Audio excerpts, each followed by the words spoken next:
سورہ یوسف شریف یہ قرآن شریف کا احسن قصص ہے۔ اللہ تبارک و تعالی نے ارشاد فرمایا انا انزلنا نحن نقص علیک احسن القصص، اے محبوب صلی اللہ علیہ وسلم ہم آپ کو وہ قصہ بیان فرماتے ہیں جو تمام قصوں میں سب سے بہتر ہے۔ سورہ یوسف شریف کو جس میں اللہ تعالیٰ نے حضرت یوسف علیہ السلام کا، ان کے والد گرامی حضرت یعقوب کا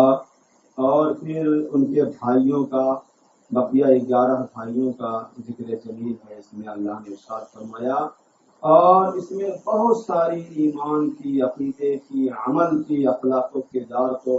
سنوارنے اور سدھارنے والی باتیں اللہ تبارک و تعالیٰ نے اس میں ارشاد فرمائی۔ اور آخر میں سورت کے اللہ تعالیٰ ارشاد فرماتا ہے کہ سورہ یوسف کی آخری آیت میں لقد کان فی قصصہم عبرۃ لأولی الالباب، کہ ان قصوں میں حضرت یوسف، حضرت یعقوب اور ان کے بقیہ بیٹوں کا جو قصہ ہے، اس قصے میں عقل والوں کے لیے بہت ساری نصیحتیں ہیں۔ جن کو اللہ نے عقل دی ہے، جن کے پاس عقل ہے، ایمانی فکر ہے، ایمانی سوچ ہے، ان کے لیے اس سورت کریمہ میں بہت ساری عبرتیں ہیں اور نصیحتیں ہیں، نصیحت کی باتیں ہیں۔ ان نصیحت کی باتوں میں سے ایک نصیحت کی بات جو ایمان و عقیدے سے متعلق ہے وہ میں آپ کی خدمت میں عرض کروں۔ سورہ یوسف شریف کی تفسیر کبھی آپ نے پڑھی ہو یا سنی ہو تو آپ کو پتا ہوگا کہ حضرت یوسف علیہ السلام جب مصر کے بادشاہ ہو گئے اور ان کے بھائیوں کو بھی قحط سالی کا سامنا ہوا تو غلہ لینے کے لیے، اناج لینے کے لیے مصر آئے، تو حضرت یوسف علیہ السلام کو انہوں نے پہچانا نہیں۔ یہی وہ حضرت یوسف جس کو ہم لوگوں نے کنویں میں ڈال دیا تھا بچپن میں، مگر حضرت یوسف نے پہچان لیا، انہوں نے پہلے ہی دن پہچان لیا۔ تو حضرت یوسف نے جب پہچان لیا تو جب آخری مرتبہ غلہ لینے کے لیے آئے تو حضرت یوسف علیہ السلام نے ارشاد فرمایا تمہیں پتا ہے تم نے یوسف اور ان کے بھائیوں کے ساتھ کیا سلوک کیا؟ تو ان کے بھائی جو ہے وہ اسمبلی میں آ گئے کہ یہ یوسف کو کیسے جانتے، انہیں کیسے پتا کہ ہم نے اپنے چھوٹے بھائی یوسف اور ان کے چھوٹے بھائی حضرت بنیامین کے ساتھ کیا سلوک کیا، ان کو کیسے پتا؟ فرمایا قالوا أئنك لأنت یوسف، ان کے بھائیوں نے کہا کیا آپ یوسف ہیں، کیا آپ ہی یوسف ہیں؟ تو حضرت یوسف علیہ السلام نے فرمایا ہاں، وہ سورۃ کریمہ آیت کریمہ میں نکالتا ہوں۔ حضرت یوسف فرماتے ہیں قال هل علمتم ما فعلتم بيوسف واخيه اذ انتم جاهلون، حضرت یوسف نے فرمایا بولے کچھ خبر ہے کہ تم نے یوسف اور اس کے بھائی کے ساتھ کیا کیا تھا جب تم نادان تھے، تمہیں پتہ نہیں تھا؟ قالوا، ان کے بھائیوں نے کہا أئنك لأنت یوسف، کیا آپ ہی یوسف ہو؟ تو حضرت یوسف نے فرمایا قال انا یوسف، ہاں میں یوسف ہوں، وہذا اخی، اور یہ میرا چھوٹا بنیامین وہ بھائی ہے۔ اور فرمایا قد من اللہ علینا، اللہ نے ہم پر احسان کیا کہ ہم بھائیوں کو پھر ملایا۔ انہ من یتقی ویصبر، بے شک جو پرہیزگاری اور صبر کرے، فإن اللہ لا یضیع اجر المحسنین، تو اللہ نیکوں کا نیک ضائع نہیں فرماتا، ان کا اجر اللہ تعالیٰ ضائع نہیں فرماتا جو صبر کرتے ہیں، پرہیزگاری اختیار کرتے ہیں۔ ہم جیسے جیسے دور سے گزرے ہیں 12-13 سال میں، ہر موقع پر ہمارے صبر کا، ہماری پرہیزگاری کا امتحان ہوا، اور ہم ہر موقع سے اپنے امتحان میں ڈٹے رہے تو اللہ تبارک و تعالیٰ ایسوں کا اجر ضائع نہیں فرماتا جو امتحان میں ڈٹے رہتے ہیں اور قدم پیچھے نہیں ہٹاتے۔ قالوا، تو ان کے بھائیوں نے کہا تاللہ لقد آثرک اللہ علینا وإن كنا لخاطئین، خدا کی قسم بے شک اللہ نے آپ کو ہم پر فضیلت دی اور بے شک ہم خطاوار تھے، ہم تو بہت بڑے مجرم تھے۔ ان کو اپنی غلطی کا احساس ہوا کہ ہم نے بچپن میں ان کے ساتھ کیا کیا تھا، اب یہ تو بادشاہ ہو گئے تو یہ بدلا لیں گے ہم، ان کو ڈر بھی تھا اندر۔ جب ان کی یہ کیفیت محسوس کی، انہوں نے کہا نہیں کہ ہم ڈر رہے ہیں کہ آپ بدلا لیں گے، مگر ان کے انداز سے، ان کے چہرے سے ایسا محسوس ہو رہا تھا کہ وہ ڈرے ہوئے تھے، وہ سوچ رہے تھے کہ اب یہ بچپن والا بدلا لیں گے ہم، کہ کہ ہم نے ان کے ساتھ کیا سلوک کیا بچپن، اور یہ تو بادشاہ ہے اس وقت، یہ جو چاہے کر سکتے ہیں۔ جب یہ محسوس کیا حضرت یوسف علیہ السلام نے تو فرمایا قال لا تثریب علیکم اليوم، آج تم پر کچھ ملامت نہیں۔ تم سوچ رہے ہو کہ ہم اس وقت پاور میں ہیں، بادشاہ ہیں، تو تمہاری بچپن کی جو غلطیاں تھی میرے ساتھ اس کا ہم بدلہ لیں گے، ایسا نہیں۔ اللہ کے نیک بندوں کی یہ شان نہیں ہوا۔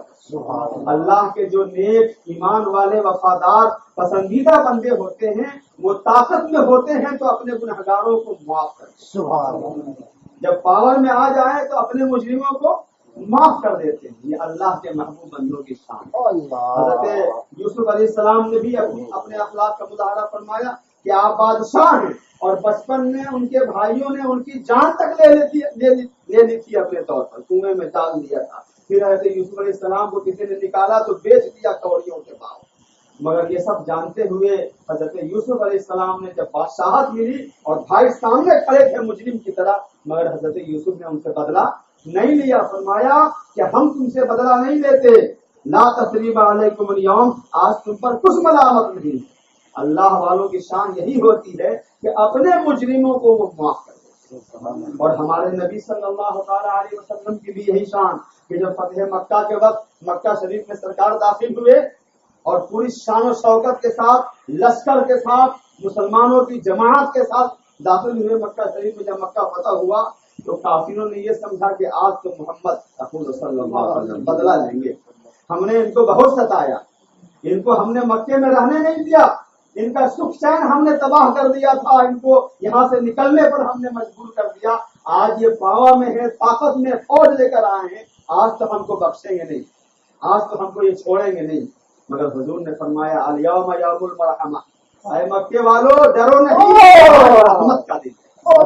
آج بدلے کا دن نہیں ہے، آج رحمت کا دن ہے۔ تم میں سے جو بھی ہے ہم اس کو معاف کرتے ہیں، ہم بدلہ لینے کے لیے نہیں آئے۔ اور ابو سفیان اس وقت تک ایمان نہیں لائے۔ ابو سفیان حضرت امیر معاویہ کے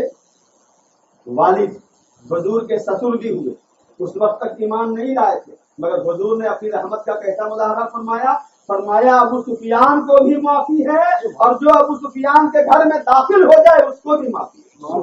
یہ حضور نے ارشاد فرمایا، عام معافی کا اعلان فرما دیا نبی کریم صلی اللہ علیہ وسلم نے۔ حضور کے اس رحمت والے مظاہرے سے مکے کے سارے لوگ مسلمان، اکثر و بیشتر مسلمان ہو گئے کہ آدمی جب پاور میں طاقت سے ہوتا ہے تو اپنے مجرموں سے بدلہ لیتا ہے کہ ہم جب کمزور تھے تو تم نے ہم کو ستایا تھا نا، آج ہم پاور میں ہیں، طاقت میں ہے، حکومت ہے ہماری، آج تو تم کو ہم پیس ڈالیں گے۔ دنیا والوں کا یہ طریقہ ہوتا ہے، مگر یہ تو عجب شان کے ہیں، واقعی یہ نبی ہیں، نبی کی شان ہوتی ہے کہ جب وہ طاقت میں ہوتا ہے تو اپنے مجرموں کو معاف کرتا ہے۔ یہ شان نبی کریم کے لوگوں نے دیکھی تو جھوک در جھوک لوگ اسلام میں داخل ہوئے۔ تو حضرت یوسف علیہ السلام ہمارے نبی صلی اللہ تعالی علیہ وسلم اور اللہ کے تمام محبوب نیک بندوں کا یہی طریقہ ہے کہ جو ان کا اپنا مجرم ہوتا ہے وہ اس کو معاف فرما دیتے ہیں۔ لہذا ہمیں بھی چاہیے کہ کوئی شخص ہمیں تکلیف پہنچائے، کسی شخص سے ہمیں دکھ ہو تو اللہ کے محبوب بندوں کی شان یہ ہے کہ وہ اپنے مجرموں کو معاف کر دیتے ہیں، بخش دیتے ہیں، چھوڑ دیتے ہیں۔ چلو تمہارا جو کام تھا تم نے کیا، ہمارا جو کام ہے ہم کرتے ہیں۔ مجھے یاد آئے حضرت نظام الدین اولیاء محبوب الہی رضی اللہ تعالیٰ عنہ، جن کو تینوں مرشد ہیں بابا فرید الدین شکرگنج رضی اللہ تعالیٰ عنہ۔ تو حضرت محبوب الہی رضی اللہ تعالیٰ عنہ ایک مرتبہ پانی میں وضو کر رہے تھے، کسی تالاب میں یا ندی وضو کر رہے تھے، تو ندی کے کنارے سے ایک بچھو جو ہے پانی میں گر گیا۔ تو چلتے چلتے چلتے ایسے ڈاؤن تھا معاملہ زمین کا، تو بچھو جو ہے پھسل کے پانی میں گر گیا۔ تو حضرت نظام الدین اولیاء محبوب الہی نے دیکھا یہ تو پانی کا جانور ہے نہیں، پانی میں گر گیا بیچارہ مر جائے گا، تو اللہ کی مخلوق پر مہربانی کرنا چاہیے، رحم کرنا چاہیے۔ تو آپ نے اس بچھو کو ایسے پانی میں سے نکال کے اوپر کیا، جیسے ہی آپ نے ہاتھ لگایا اوپر کیا، اس نے ڈنک مارا۔ بچھو کی جو فطرت نیچر ہے وہ تو ڈنک مارے گا، انہوں نے اٹھایا اور اس نے فوراً ہاتھ میں ڈنک مارا حضرت نظام الدین اولیاء رضی اللہ تعالیٰ نے اس کو کنارے رکھ دیا۔ پھر وضو کرنے میں مصروف ہو گیا، آپ کو تکلیف ہوئی، بچھو کا زہر اثر کیا آپ پر۔ کچھ دیر کے بعد وہ پھر گر گیا پانی، وہ بچھو پھر پانی میں گرا۔ تو حضرت نظام الدین اولیاء نے پھر اس کو اٹھایا, اس نے پھر دم مارا اور پھر آپ نے اوپر رکھ دیا. پھر آپ وضو کرنے میں لگ گئے, اسی دیر میں وہ پھر گرا. اوپر چڑھنا چاہتا تھا مگر امبیلنس ہو جاتا تھا, پھر گرا. وہ تیسری مرتبہ گرا, حضرت نے پھر اٹھایا, اس نے پھر دم مارا تیسری مرتبہ. پھر حضرت نے اٹھا کر اس کو اوپر رکھا. مریدین نے پوچھا حضور سمجھ میں نہیں, یہ جانور تو مجھے ہے, تکلیف پہنچاتا, پھر آپ نے اس کے ساتھ مہربانی کی, بار بار اس کو نکالا, تو آپ نے فرمایا وہ بچھو ہی کیا جو ڈنک نہ مارے, اس کی تو فطرت ہے تکلیف پہنچانا, ڈنک مارنا. وہ بچھو کیسا جو ڈنک نہ مارے, اور وہ نظام الدین کیسا جو مظلوموں کو معاف نہ کرے. وہ اپنی فطرت نہیں چھوڑتا تو ہم اپنی فطرت کیوں چھوڑیں؟ اس کی فطرت سے ڈنک مارنا اور ہماری فطرت سے ہم کو جو تکلیف دے اس کو معاف کرنا, اس کے ساتھ محبت کا برتاؤ کرنا. تو جو اللہ کے محبوب بندے ہوتے ہیں ان کی شان یہ ہوا کرتی ہے. چنانچہ اللہ تبارک و تعالیٰ نے قرآن مقدس میں ارشاد فرمایا والکاظمین الغیظ والعافین عن الناس ان اللہ یحب المحسنین. جو لوگ غصہ کو پی جاتے ہیں اور لوگوں کو معاف فرما دیتے ہیں, اللہ تعالیٰ ایسے احسان اور نیکی کرنے والوں کو پسند فرماتا ہے. تو اپنے مجرموں کو معاف کرنا یہ حضور کی سنت, صحابہ کی سنت, تمام انبیاء کی سنت, اولیاء کرام کی سنت. لیکن اللہ اس کے رسول کے مجرموں کو, نبی کریم صلی اللہ تعالیٰ علیہ وسلم کا جو مجرم ہو, حضور کی تو شان یہ ہے کہ انہوں نے اپنا مجرم سمجھ کے اس کو معاف کر دیا. مگر امت پر کیا فرض, جو رسول کو تکلیف پہنچانے والا ہو, رسول کی گستاخی اور بے ادبی کرنے والا ہو, ہم اس کو معاف کریں کہ نہ کریں. تو اس سلسلے میں سنت الہی پہ عمل کرنا چاہیے. جی اپنا مجرم ہو تو سنت رسول پہ عمل کریں کہ معاف کریں, اور اگر رسول کا مجرم ہو, رسول کا بے ادب گستاخ ہو تو سنت الہی پر عمل کریں, اللہ کی سنت پر عمل کریں. اور اللہ کی سنت یہ ہے کہ وہ اپنے محبوب کے مجرموں کو معاف نہیں فرماتا, وہ اپنے محبوب کے مجرموں کو معاف نہیں فرماتا. جو بھی گستاخی کرتا ہے نبی کریم صلی اللہ علیہ وسلم کے شان میں, حضور تو رحمت للعالمین ہیں, وہ رحمت کا مظاہرہ فرماتے ہیں, معاف کر دیتے ہیں. مگر اللہ تبارک و تعالیٰ اپنے محبوب کے مجرموں کو معاف نہیں فرماتا. آپ جتنی آیتیں ہیں جو گستاخوں اور بے ادبوں کے بارے میں اللہ نے نازل فرمائی, ان کا پس منظر پڑھے تو آپ کو یہی ملے. نبی کریم صلی اللہ علیہ وسلم نے مکے میں سب کو جمع فرمایا اور کہا کہ تم لوگ ہم کو کیسا مانتے ہو. جو پہلا اعلان حضور نے فرمایا تھا کہ تم لوگ مجھے کیسا جانتے ہو, تو سبوں نے کہا کہ آپ کو امین ہیں, صادق ہیں, ہم تو بچپن سے 40 سال کی عمر تک آپ کو دیکھ رہے ہیں, کبھی کوئی کمی آپ میں دیکھی نہیں, آپ سے زیادہ سچا, آپ سے زیادہ امانت دار تو کوئی ہے ہی نہیں. تو حضور نے فرمایا کیا میں اگر کہوں کہ پہاڑ کے اس طرف جہاں میں کھڑا ہوں تم اس طرف ہو, میں پہاڑ پر ہوں, پہاڑ کے پیچھے تم دیکھ نہیں رہے ہو, لیکن میں اگر کہوں کہ پہاڑ کے پیچھے ایک فوج ہے, آرمی ہے, لشکر ہے جو تم پر اٹیک اور حملہ کرنا چاہتا ہے, تو کیا تم میری بات مان لو گے؟ چیک کیا حضور. تو تمام نے کہا ہے محمد صلی اللہ علیہ وسلم, ہم نے آج تک کبھی جھوٹ بول دیا آپ کو نہیں دیکھا, ہم یقیناً مان لیں گے. اگرچہ ہم پہاڑ کے اس طرف نہیں دیکھ رہے ہیں, مگر چونکہ آپ کہہ رہے ہیں تو آپ کی زبان سے تو جھوٹ نکلتا نہیں, لہٰذا ہم مانیں گے اس بات. جب حضور نے دیکھا کہ ہماری ذات کو یہ اتنا مان رہے ہیں, ہم پر ان کو فل کانفیڈنس ہے, اعتماد ہے, بھروسہ ہے, تب حضور نے فرمایا کہ پھر اللہ تعالیٰ ایک, ہم تمہیں دعوت دیتے ہیں اس بات کی کہ اللہ ایک ہے, وہی معبود ہے, وہی عبادت کے لائق ہے, اس کے علاوہ کوئی عبادت کے لائق نہیں. قولوا لا الہ الا اللہ تفلحوا, کلمہ پڑھو لا الہ الا اللہ محمد رسول اللہ, تم کامیاب ہو جاؤ گے, فلاح پا جاؤ گے. یہ بت جن کی پوجا کرتے ہو تم, یہ پوجنے کے لائق نہیں ہے, عبادت کے لائق صرف کوئی. جب یہ حضور نے کہا تو مکے کے بہت سے کافر بدک گئے, غصے میں آ گئے. یہاں تک کہ اور لوگ تو غصے میں آئے مگر کچھ کہا نہیں, مگر ابو لہب جو حضور کا چچا تھا, اس نے غصے میں آ کر کہا تبا لک سائر الیوم الہذا جمعتنا, تیرے لیے خرابی ہو. ایسا کہا ابو لہب نے, اے محمد تجھے خرابی ہو, کیا تم نے اسی لیے ہم کو جمع کیا تھا؟ یہ انداز اپنایا, اس کا یہ انداز, اس کی یہ بے ادبی, انسلٹ, گستاخی اللہ نے پسند نہیں فرمائی. تو حضور نے تو کچھ نہیں کہا, وہ کریم ہے, رحیم ہے, رحمت للعالمین ہے, اپنا مجرم تھا نا, حضور کو تکلیف پہنچائی تھی نہ تو حضور نے خاموشی اختیار فرمائی، مگر اللہ نے اسے گوارا نہ فرمایا، فوراً صورت نازل فرمائی، میرے محبوب کو ایسے کہتا ہے تیرے لیے خرابی ہو، تبت یدا ابی لہب، ابو لہب کے دونوں ہاتھ ٹوٹ جائیں اور ٹوٹ گئے، یہ اللہ تبارک و تعالیٰ نے ارشاد فرمایا، تبت یدا ابی لہب تب ما اغنی عنہ مالہ وما کسب، ابو لہب کو اس کا مال، اس کی کمائی کچھ فائدہ نہیں دیں گے، سیصلی نارا ذات لہب، ان قریب یہ بھڑکتی آگ میں جھونکا جائے گا، ہے نا، سیصلی نارا ذات لہب وامرأتہ، اور اس کی بیوی ام جمیل اس کا نام تھا،